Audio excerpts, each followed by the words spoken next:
2 semaines après les premières pluies torrentielles, la région du nord-ouest du Pakistan ressemble toujours à un immense lac. Ces villageois n'ont pas eu d'autre choix que de s'installer sur le terre-plein central de l'autoroute. L'eau est montée trop vite, emportant tous leurs biens. Si l'armée approvisionne régulièrement ce camp de fortune, quelques dizaines de kilomètres plus loin, à Nowshera, l'aide humanitaire peine toujours à arriver. Voilà ce qu'il nous reste. Avec ma famille, on avait 16 maisons ici. Toutes ont été détruites. Nous n'avons pas mangé depuis ce matin. On n'a plus rien et personne ne nous vient en aide.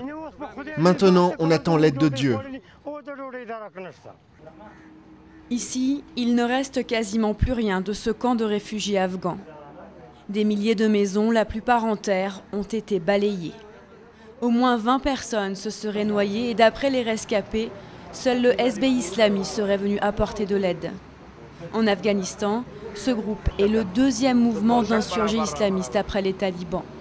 Il est dirigé par Gulbuddin Hekmatyar, un vieux chef de guerre. Nous sommes afghans. Personne ne nous aide. Seuls les hommes d'Hekmatyar sont venus nous apporter de la nourriture. Ces inondations sont les pires de l'histoire récente du Pakistan. Le gouvernement, même aidé par la communauté internationale, a du mal à répondre à l'aide d'urgence. Un vide que les organisations islamistes tentent de combler. Je suis très content car ils nous aident beaucoup. Ils nous donnent des médicaments, de la nourriture. Ils sont très organisés, contrairement au gouvernement. Ils étaient les premiers à nous aider et je leur dis merci.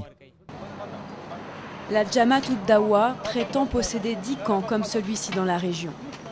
Elle serait déjà venue en aide à plus de 250 000 sinistrés du nord-ouest.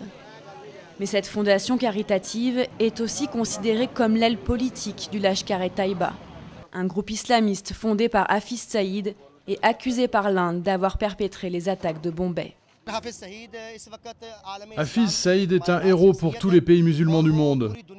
Nous le respectons du plus profond de notre cœur. Il représente la tolérance et l'unité.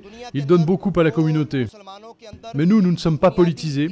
Notre but, c'est seulement d'aider les musulmans. Pourtant, dans certains points de collecte de la Jamaat ud-Dawa, les journaux de propagande ne sont jamais loin. Ici, on peut lire des slogans en faveur d'un Cachemire et d'une Palestine libre. Plus de 13 millions de personnes ont été affectées par les inondations au Pakistan. Les organisations islamistes n'auront sans doute aucun mal à trouver de nouveaux sympathisants.